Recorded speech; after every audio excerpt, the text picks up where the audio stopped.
Mais ação, mais explicações, mais perguntas e uma recepção melhor entre os fãs da série. Será que o segundo episódio é melhor do que o primeiro? Bora conferir tudo que rolou nesse episódio depois da vinheta, vamos lá!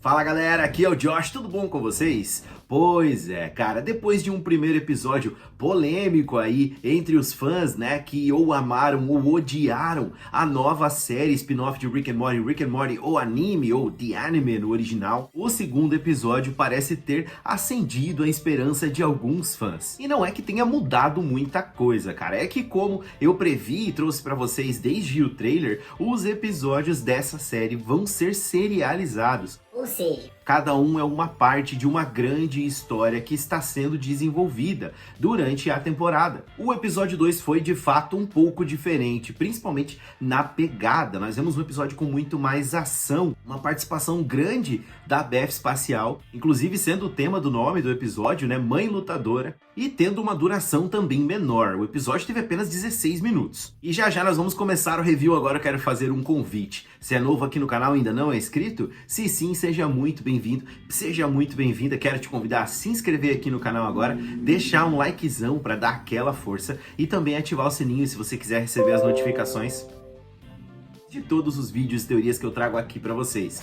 E o episódio começa ali com a Summer e o Rick ainda naquela missão ali que ela está ajudando ele, né? Ele está voando paralelamente a uma distorção de espaço e acaba caindo ali numa questão paradoxal, vendo milhares de outros Ricks, assim como ele em suas naves. Isso tudo ainda está acontecendo sob os efeitos daquela bomba de entropia, ou aquele dispositivo de entropia que nós vimos no primeiro episódio. Ainda não dá pra saber se quando a Summer diz pro Rick lá, você vai voltar? E ele fala que é uma pergunta idiota, se ele tá voltando pra casa, no tempo deles, ali na realidade deles, ou se ele está indo pra uma outra realidade, ou para uma outra linha temporal, já que ele é transportado lá pra casa daquele Rick cabeludo. Nós vemos o Jerry e a Beth saindo de casa ali, eles estão com a Summer e o Morty pequenininho, ou seja, nessa realidade, ou linha temporal, o Rick convive com a Beth e com o Jerry, mesmo quando as crianças eram menores. Mas ele planejava vazar de casa, né? Já que quando o Jerry e a Beth vão embora,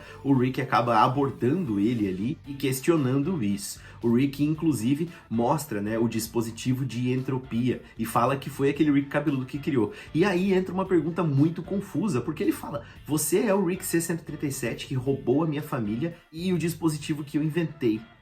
Que? Do que ele tá falando? Do dispositivo de entropia? E como assim roubou minha família? E o Rick diz que não tá ali pra consertar a zona que aquele outro Rick criou, que não vai usar aquele dispositivo nenhuma vez. Quem é esse Rick, cara? Será que ele é uma versão desse Rick que a gente acompanha mais nova? Ou talvez é o Rick Prime? E o Rick que a gente acompanha ainda tá dizendo, fui eu quem salvei a vida da Beth.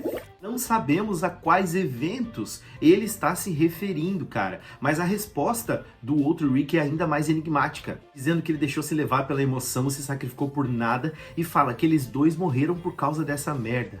Aqueles dois quem, cara? Quem que ele tá falando? Será que esses dois Ricks aqui já passaram por várias outras famílias Smith? E estão se referindo a alguma em específico? Ou em algum momento específico no futuro? Ainda está tudo muito confuso e aberto a teorias, cara. É como se eles estivessem pegando vários episódios canônicos lá da nossa série, que são espalhados por várias temporadas, e colocaram todos em uma temporada só, um desenvolvimento bem cadenciado para ir respondendo aos poucos as questões. Mas aí, velho, vem mais uma frase do Rick que a gente tá acompanhando, que pra mim só aqui responde a pergunta que o outro Rick cabeludo tinha feito, se ele era o Rick C-137. Eu queria ter sido um babaca o suficiente para ter criado a arma de portais. Ou seja, não é o Rick C-137, né? A gente sabe que o Rick C-137, o que a gente acompanha, criou a arma de portais, assim como o Rick Prime. Eles foram os dois únicos que criaram. Esse, na verdade, é meio que o plot B do episódio, porque lá no plot A, nós vemos que a Summer perdeu a localização do Rick, né? Já que ele foi transportado aqui para essa outra linha temporal, e nisso ela liga para a Beth Espacial para pedir ajuda. Só que a Beth Espacial está cumprindo e cuidando da outra parte do plano, que é contra a Federação Galáctica, que eles estão utilizando aquele holograma sólido, por assim dizer, do Rick. E aí nós vemos cenas muito iradas de ação da Beth Espacial, cara. Talvez as cenas mais legais até agora aqui desse anime e que lembram até algumas lutas que a gente já viu lá na série original. As cenas estão fluidas, eu gostei do traço e da animação, as cenas dela ali pulando de uma nave para outra até conseguir chegar lá na nave principal, onde ela enfrenta a Fênix Taymir, por assim dizer. Só que aqui ela tem aparentemente mais controle sobre a sua consciência. E como a gente viu lá na quarta temporada, elas são rivais de luta, né? Aí a Space Beth é uma das rebeldes, talvez a líder das rebeldes, né? E a Taymir, a líder ali da Federação Galáctica. Do que sobrou dela? No fim da luta, nós vemos que a Beth Espacial resolve não matar a Taymir, mesmo tendo ela ali na mira da sua arma, porque ela diz que sabe como é ter crianças, o que deixa a Taymir chocada. O Will Morty aparece em apenas uma pequena cena nesse episódio, um cameozinho, chorando ali com aquele capacete de realidade virtual aumentada, dizendo que nunca mais vai amar de novo, né? Por causa dos acontecimentos lá do episódio 1. E se a gente já estava confuso antes, aqui a parada vai ficar ainda mais profunda. Com o Rick então partindo pra cima do Rick cabeludo, querendo buscar ele na porrada. Eles estão ali numa espécie de parkour nível Rick em cima dos telhados. Nós temos que ficar atentos aos diálogos que estão acontecendo. O momento que o Rick consegue agarrar o outro Rick, eles acabam caindo numa outra dimensão sem o uso de armas de portais. E o Rick explica que isso se dá porque eles são de duas dimensões diferentes e que a interação entre os corpos deles causa aniquilação, transportados da dimensão em que eles estão. E que a massa deles está convergindo em energia lá no mundo original. Mundo original de quem? Eu trouxe na live pós-episódio, aliás, estou fazendo live pós-episódio sempre na sexta-feira de lançamento do episódio às 8 horas da noite. Mas aqui, cara, essa massa de energia convergindo no mundo original me faz crer que realmente eles estão em um universo, no mesmo universo e talvez apenas em linhas temporais diferentes. Não sei como isso vai ser explorado até o final da temporada. E é essa massa de energia que nos traz um plot C, uma espécie de guerra ali dos Estados Unidos sob o comando do presidente pelo controle da massa de energia, que segundo aquele cientista que aparece ali, poderia resolver a crise energética. Achei que o presidente foi retratado aqui de forma bem caricata, né? Bem exagerada, assim, até em comparação com a forma com que ele age lá na série original. Enquanto isso, os dois Ricks continuam ali na porradaria e mudando de dimensões. Até que eles vão parar numa fissura do espaço-tempo e continuam batalhando. O Rick é que explica pro Rick cabeludo onde é que eles estão. Isso é bem curioso, porque eu presumia que o outro entendesse sobre essa questão de dimensões, né? E por que o nosso Rick é que tem a resposta? E aí aquele Rick cabeludo diz, só tem uma coisa que você tá esquecendo, eu não sou a pessoa que fez aquele dispositivo, porque na verdade fui eu quem usou. E na versão dublada fala fui eu quem usou a arma de portais. E eu achei isso bem estranho, porque a princípio eles estavam falando sobre a bomba de entropia, e isso muda todo o contexto do que está sendo falado aqui. Talvez um erro na tradução, né? Ou uma forma diferente de analisar. Então acho que não tem nada a ver com a arma de portais, né? E tá um pouco diferente, cara, porque na versão em português dublada tá dizendo, então o que eu vi foi a sua família antes do reset. E em inglês, ao pé da letra, diria, e se isso é verdade, então o que eu vi antes, ou mais cedo, foi a sua família de depois do reset? Será que a gente tá falando aqui do reset do Rick, voltando ali, aparecendo naquela realidade? Ou eles estão mencionando o reset que aconteceu lá na série original, quando o Rick resetou todos os viajantes de portal? Faria sentido, né? Aquele Rick teria voltado para a família dele e lá naquela realidade tem só a Summer e o Morty pequenininho ainda e até por isso ele tá indo embora, né? Então passa num tempo diferente. Ou eles estão simplesmente mencionando um outro rolê aqui relacionado àquela família ali mesmo. E usando mais uns gadgets ali, nós vemos os Ski Rick, enquanto o outro Rick está usando um snowboard, descendo uma montanha de neve. E o Rick continua questionando, então você ia simplesmente abandonar aquela família? Outro Rick deixa tudo mais confuso, dizendo, eu sou o motivo para você ter um lugar para existir agora. E aí o nosso Rick fala que pode falar qualquer coisa, já que o outro deixou a Beth casar com o Jerry.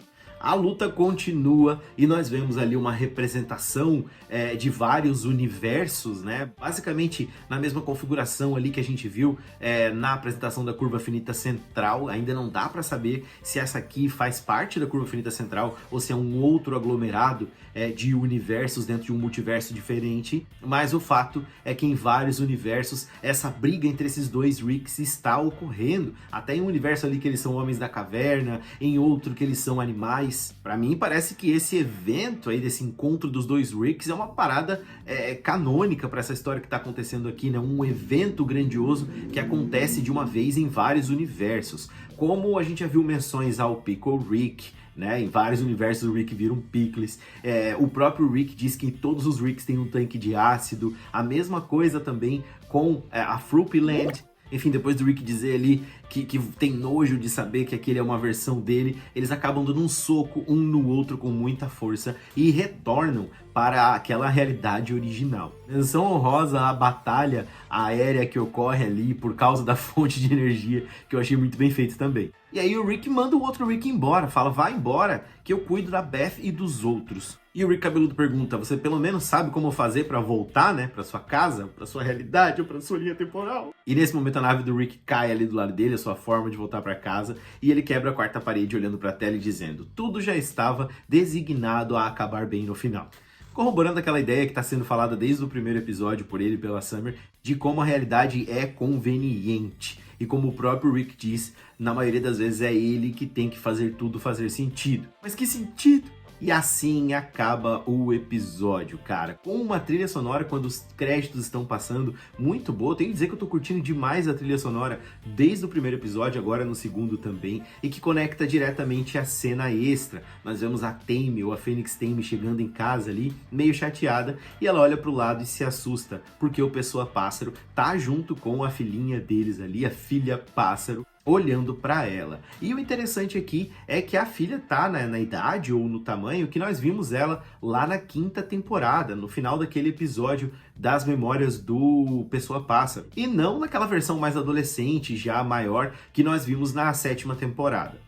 Gostei muito do andamento desse episódio, ele deixou muitas dúvidas, né? O que tá rolando ali entre aqueles Ricks, qual que é a desse Rick cabeludo. Já vimos que no trailer ele vai aparecer mais vezes, ele apareceu lá no jogo que o Mori tava, dizendo que as dimensões estão convergindo. O fato é que se você veio até esse vídeo tentando encontrar respostas, cara, você vai encontrar mais perguntas, porque eu também estou bem confuso. Tem algumas teorias, né? Ele pode realmente ser uma versão com uma dissonância temporal, né? Aquela realidade ali surgiu, pode ser uma realidade que se ramificou da realidade que a gente acompanha, ou ele ainda pode ser uma versão de uma linha temporal diferente do próprio Rick Prime. Enfim, já ficou claro que as respostas vão ser dadas aos poucos, com o decorrer da temporada e desses outros 8 episódios que faltam. Mas a pegada desse episódio aqui foi mais gostosa de acompanhar, deu esse gostinho de querer saber o que vai acontecer e não aquele desenvolvimento mais lento, mais cadenciado e menos explicado